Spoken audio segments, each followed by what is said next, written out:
Now what we have here is a perfectly good dilapidated house which everybody in town knows there's something wrong with, and for some reason it's been abandoned on a prime piece of property for quite some length of time. Every community has something like this in it. It is a complete and utter mystery to me why nobody goes and investigates these old, purportedly haunted, supernaturally engaged houses.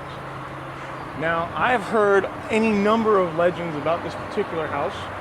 The first legend I've heard involved that the family inside was murdered by the father, and he of course then killed himself. Standard story, which makes me wonder what it is and why this is such a common reoccurring theme. Common features around haunted houses or houses that are somehow supernaturally involved is you'll notice the trees around the area are not like normal trees. You go to a park, they have normal trees. These are not normal trees. These trees are twisted. They for some reason the whole thing has kind of a vibe about it. I don't know if it's translating to film, but trust me, when you're standing here, you can feel it. And it's the middle of the day right now. Right now, it's 12:48 by the atomic clock, and you know, this place should be just fine. You know, it shouldn't have any kind of a vibe whatsoever. But I think we should take a look and see if we can see any signs of any kind of activity or cult activity on the inside, and I'll see what I can point out.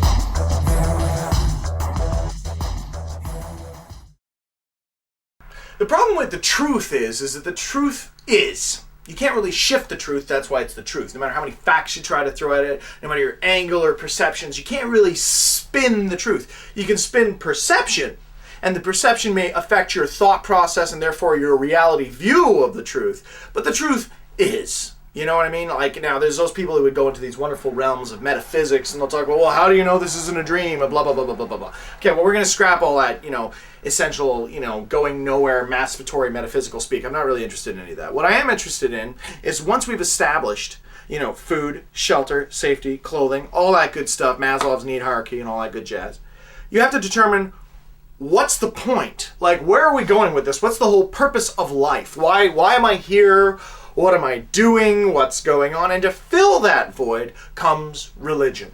Now, in the Western Hemisphere, probably for the greater part of everyone who's watching this, I'm going to be viewing things from sort of an ex-Christian perspective, meaning that most people who are probably watching this, I would guess, have probably been brought up within some sort of site of a Christian tradition, i.e. Christmas, all that good stuff, which is all these Christian holidays, which has been brought down. So when I'm talking about things, understand that I myself was brought up in sort of this Wiccan Christian sort of tradition, and this has led me to ask a lot of very strange questions that wouldn't otherwise be asked. And this brings us to the realm of the occult. Now, a lot of people think the occult is just the realms of Ouija boards and tarot cards and all that kind of stuff, but they're not an ends to a means. No. The reason why people have Ouija boards and tarot cards and all that stuff is because they're seeking information.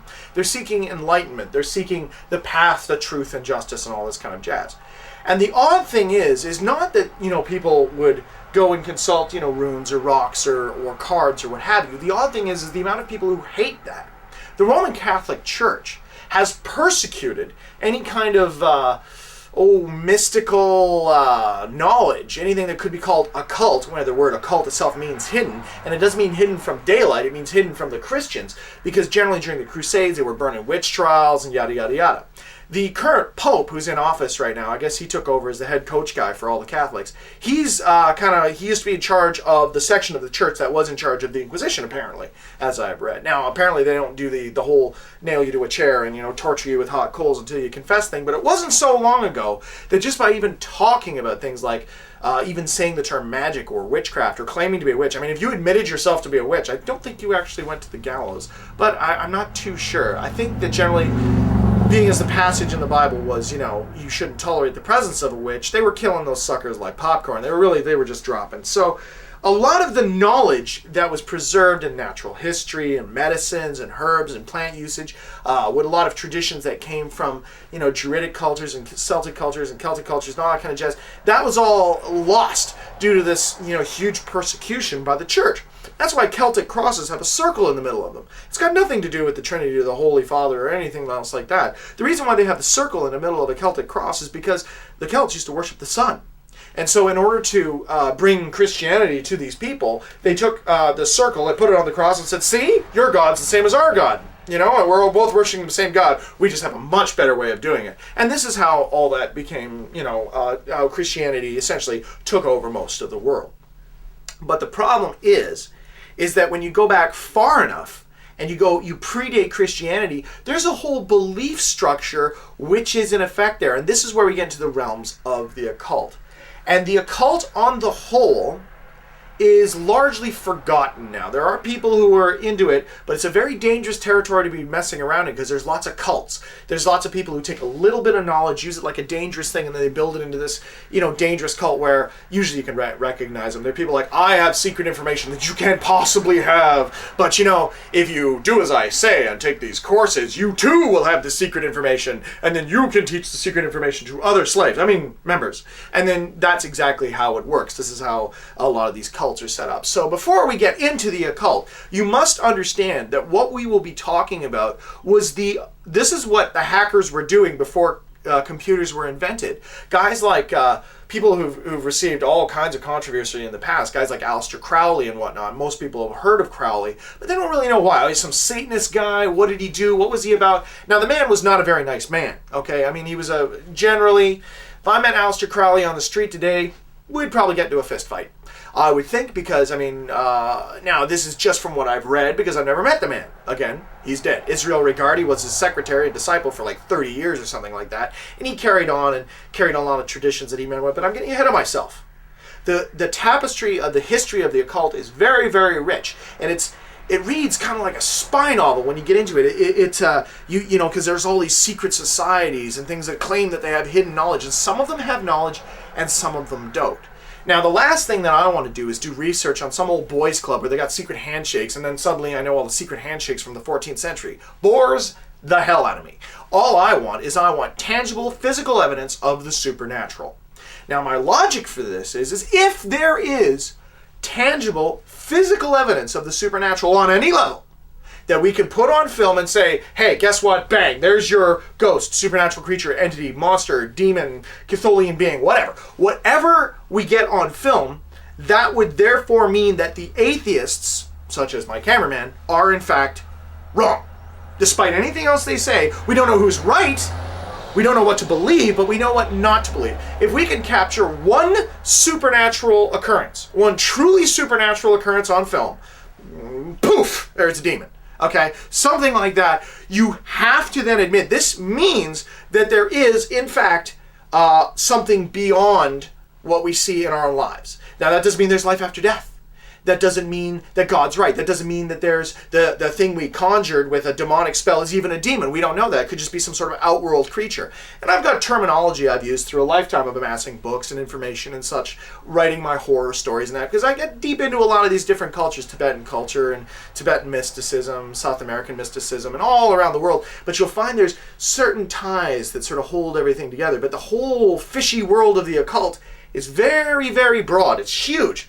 And it's hard to define what is in the occult and where it all fits and where that all goes. And that's something that I think if we can look into that and prove that there's something, anything, beyond the physical and beyond the real, from that point, once we know that that either does or does not exist. If it does exist, then we know what we need to look at, because clearly we're only alive for tops 150 years. That's if all, you know, with current projections and everything.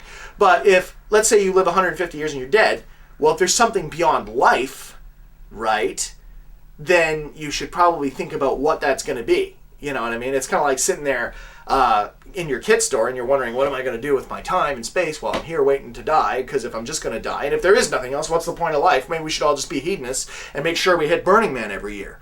You know what I mean? Like, what is the function we should be doing?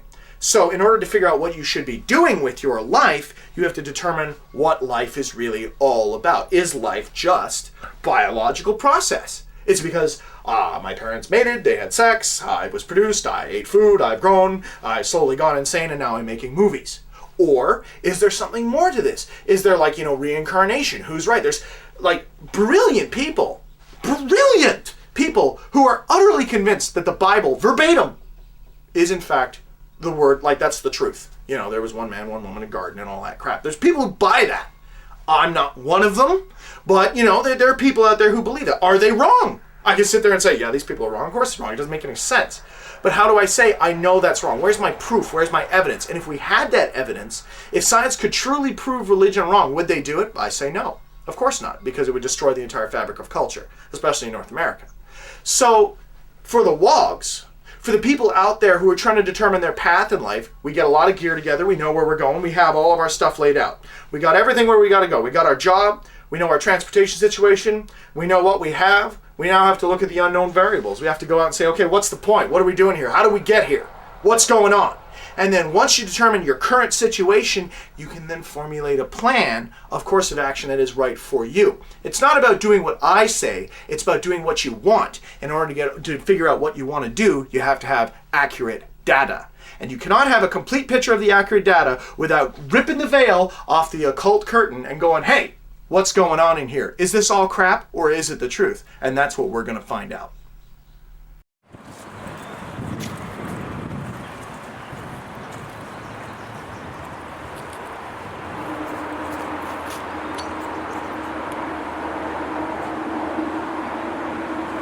Yeah, it's just what we need, is another heritage house in a prime location. Yeah, no cults here. Nope.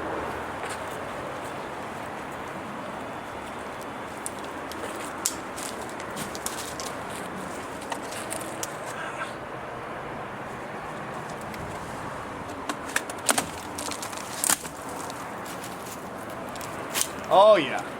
Yeah, that's a normal tree. Got lots of those floating around. You betcha.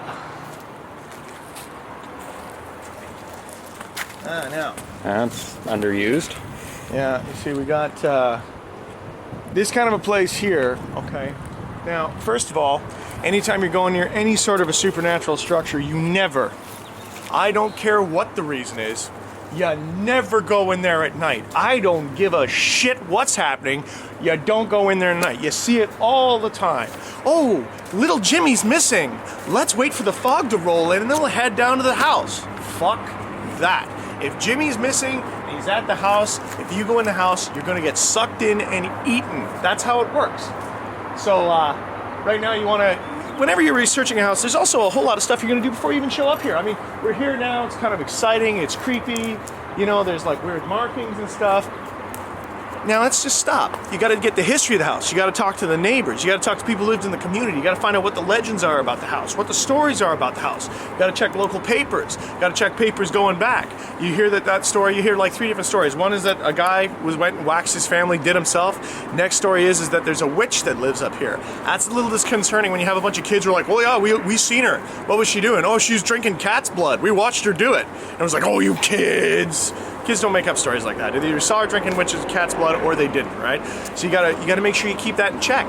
Further to that, you gotta make sure you got an escape plan. You never ever do anything by yourself. If you're gonna be going inside the house, you wanna have ropes tied to you in case there's some kind of a problem. You know, and people go, well, what could happen? Dimensional rifts can open. It swallowed up an entire fighter plane squadron before. There's all kinds of things that vanish. 37,000 people under the age of 18 went missing last year in Canada.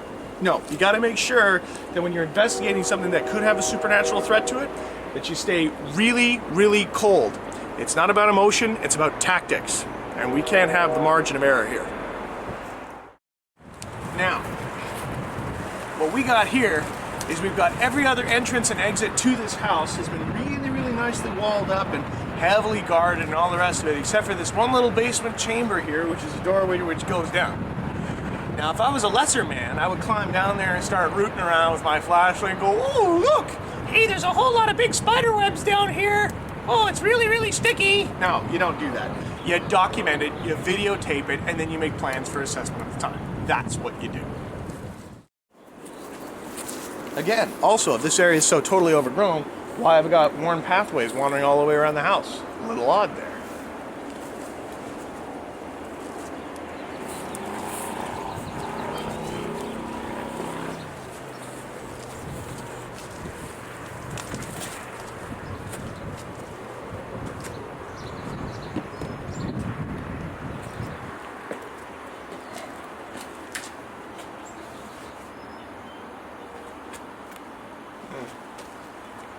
A lot of air coming out of the holes here, like a noticeable draft coming from inside the house to the outside of the house. Why is that?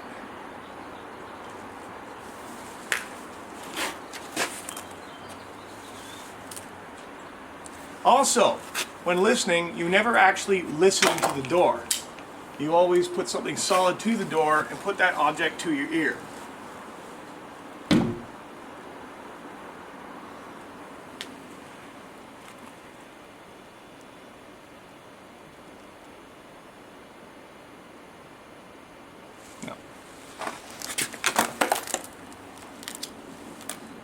Yeah. I don't like that hole. I don't like that hole for a couple of reasons. There's only one way you can look into that hole. You know what I mean?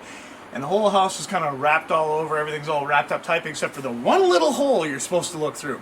Don't like that at all.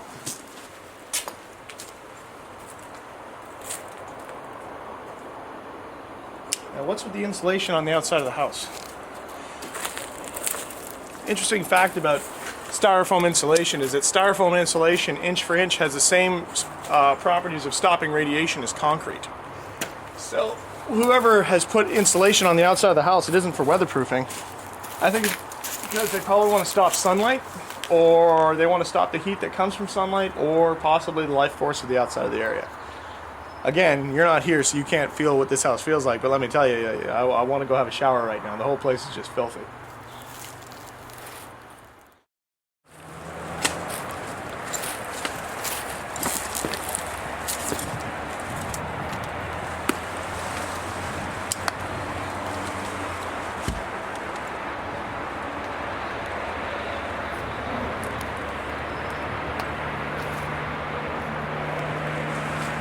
Well, there's not much sign of any kind of habitation here at all, other than hello.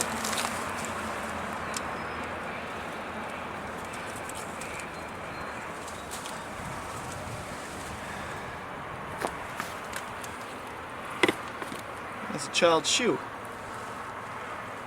That's kind of interesting. A child's shoe on a major pathway.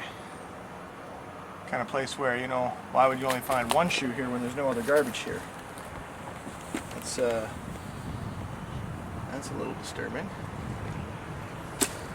Right back.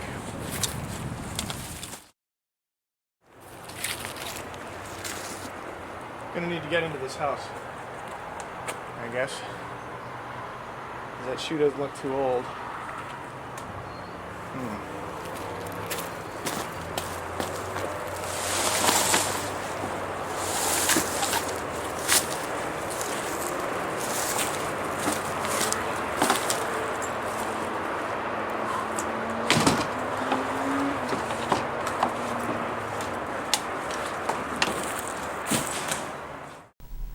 Astrology. Astrology is a bizarre science. The whole basis of astrology is essentially, from what I can figure, this is where we're at. You see, the planets and the universe and the cosmos and everything, and where they're all located, have a direct relation to how time is unfolding, meaning that there's obviously, this sort of end result. Some schools of astrology teach that we're all unfolding towards this, and everything we have is sort of destiny.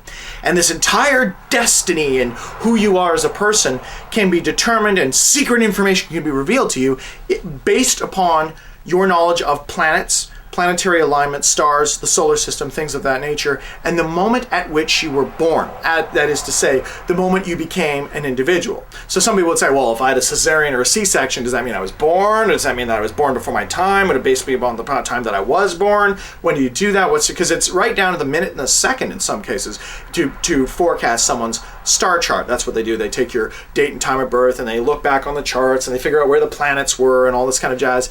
And there's a lot of different theories about whether or not how they find out where the planets were, because they run them in reverse and figure out planetary alignments. And there's all kinds of controversy of people saying that no, your theories for figuring out where the planets were wrong, and we've got other ideas about how the universe affects us. And it's gone from sort of an occult sort of time and space, weird guy with a cap on talking about the star alignments and the stars in the fifth house of Jarl-Surai, and now we can cast this spell. It's gone from that to people talking about electrochemicals and magnetic fields, and how do magnetic fields of asteroids, which put out these huge, and comets and whatnot, put out these huge magnetic fluxes in time and space. How do they affect us? And the quantum scientists get involved. And of course, astrologers all tie on into this kind of sort of shady pseudo-scientific field. Where's the meat? Well, their data they have is they have books where, if you're born originally within these certain houses, there was a series of signs. There's like 12 or there was 13, I believe, original houses or signs, and then it kind of got shrunk back down. Actually, you know what? I should probably find out how many signs there were, because at the top of my head I'm saying 12, but I'm not entirely sure, which is embarrassing that I don't know them all. But you know what I mean. You look in the horoscope, there's always your horoscope section. That's what the horoscope is astrology, There used to be another one, but I guess they ditched it because I guess time and space didn't really need 13 and it wasn't really convenient or something, but they got rid of it. Now, astrology on the whole, to me, where's the meat? Where's your beef? Where's your good stuff? Where is it at, And really, they got nothing. There's no monsters. It's very hard to summon something with astrology. It's just sort of like, you see what this means? And then they draw it for you on a picture and you go, that's what it means. This can help you. You must give me money. And I don't particularly adhere to it. I think it's probably not to be confused with astronomy. Oh no, let's not confuse the two. Astronomy is, of course, the study of heavenly bodies, which is, the secret to, it's our Reiki element for star travel, which is, of course, what we need to do.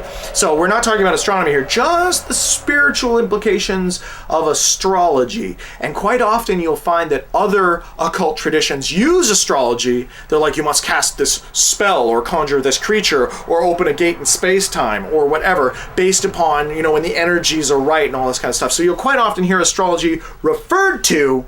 But I myself, I don't really see, I'm not going to go wandering too far into astrology because there's no payoff. Where's the bucks? Where's my monster? Where's my proof of supernatural existence? Other than, a few haphazard pseudoscience suggestions. Don't really see too much there. Maybe it's useful. If it works for you, that's great. But personally, I don't really think there's too much there. Can't really affect me, can't really get nothing out of it. So, there's no monsters to kill, no treasure to plunder. Moving right along. Hi, I'm a priest. It's my job to make you feel small and weak. And when you're small and weak, I'll make you feel safe. And that way you'll give me your money. My job as a priest is to keep the sheep in line. It's to give you something to hope for, something to believe in, so that when you die, you'll get your reward. But only if you do as I tell you. Only if you live the way I tell you. Only if you have sex the way I tell you. Only if you do all the things that we've done in order to keep you under control for the last 2,000 years. That's my job as a priest. I have no soul myself, so I have to steal yours. Demonology. One of the most exciting and riveting fields of the occult that I've ever come across. Demonology was essentially the study of demons. The whole concept of the angel-demon thing, for those of you who haven't gone to Sunday school, is essentially this. There was this guy named God. He created the whole shebang. Anyway, before he created all the people and all that jazz, he had all these little slaves that he had working for him called angels. And some of the angels were like, hey, this is tight. And some of the angels were like, no, screw this, man. We want to be like God. So the ones went, hey, uprising. God kicked all those angels out of heaven, and now they live on the earth. Dun, dun, dun. And unless you accept Jesus Christ as your personal savior, they'll get you. So that's generally sort of the viewpoint, and there's like all these different demonic hierarchies. And the Roman Catholic Church had this huge like dedication about the study of demons and how they worked and all sort of stuff. Because you got to bear in mind, like these hardcore Catholics, they really believe now. Like these people are certain that there are demons, that there is demonic possession, that there are exorcisms, that stuff with the kid, his head spinning around, power sit-ups, and all that jazz. Yeah, that's legit, man. To these people, that's a real deal. They're really concerned about it. They're afraid of it. They live in a state of fear. These demons are real things to them. There's people throughout history who thought vampires were in fact a manifestation of demons. So there's these outworld entities, for future reference, I'll refer to them as outworld entities, that have been called demons. And generally we all know the stories about them. Now, back in the 80s, when people were all talking about Dungeons and Dragons and magic and wizards, this is when the concept of demons came back to the forefront, because people were like, well, what are we going to fight? We got to fight something. What are we going to fight? Let's put it in a game. Let's make them demons. And everyone started doing research on old demonic tradition, and that's where a lot of the knowledge about demonology was preserved, surprisingly enough, through the role-playing games, which, of course, the church loved. And Focus on the Family burned many, many, many books, but they couldn't quite drive all that information out of mainstream. So, unfortunately, now there are those few people out there, like myself, who've been able to amass books over time upon demonology and what demonology is all about.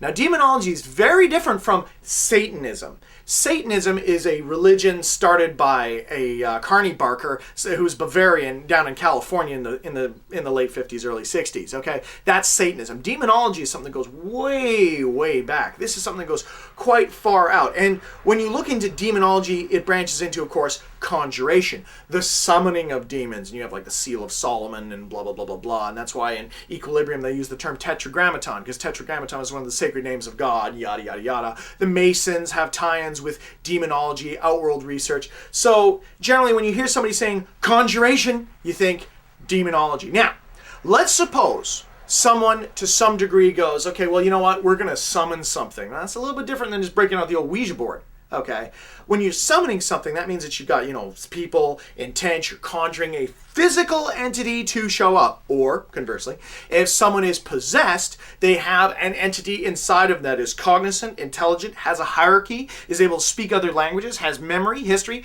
I mean, rather than looking at the sheer horrible aspect, sanity sponge factor, the fact that this child is possessed, you now actually have an outworld entity that can speak English that you can interrogate and can feel pain. And generally you can get the bottom line information from. So I don't think I'm going to be able to come across anybody who's truly possessed, make sure they're not just crazy. Because if a guy, he chews off his own tongue, he's barking blood, all the rest of it, looks to me like a psycho. Unless he can spin his head around, crawl on the ceiling, pick up a car. Not going to be too keen with the demonology thing. Don't really think he's possessed. I think he's crazy. So he can get on the short bus and make his way back to the hug me coat. Because I'm not really interested in crazy people. We're here for the demons, okay? We get a demon, cut his head off, put it on eBay. That's the plan. Unrefutable proof of the supernatural. If you can show me a demon, please contact Rant Media, because I want to go, and somebody like, you don't know what you ask, and you get, the people with the cool Spanish accent, they're like, no, es diablo, they come in to kill you. Well, that's fine, There's two ways you can deal with demons, generally. There's your classical way and your nouveau way. The classical way uses the Holy Bible. Holy Bible, generally, I guess, it's not bad. Weighs about 4 pounds. You're probably going to get about maybe a D4 plus strength bonus with one of these suckers, okay? If you light them on fire and throw them, that's an idea, but I don't think it'll work because they're demons. They live where there's fire, according to legend. So generally, you might get better at if you were to douse your Bible in the liquid nitrogen you used to cool your computer and then huck the frozen Bible at the demon. You might get a little bit better, and it would really piss him off. Personally, I go for the new version of demonic exorcism, which employs the Heckler & Koch Universal USP 45 caliber system, which of course comes with your optional land mount and silencing program, which makes doing it in an urban environment just a little bit more easy. So you have the old way versus the new way. And I kind of leave it for you to decide which way you want to go and how you want to deal with demonic possession. But, generally, they're pretty rare. So walking around with one of these will in the case of demons, not so good. You're not going to be able to get too far with that. So personally, I would say that you're probably better off to just kind of steer clear of that, hang back and observe, and call in reinforcements. Demonology is not something you want to mess with.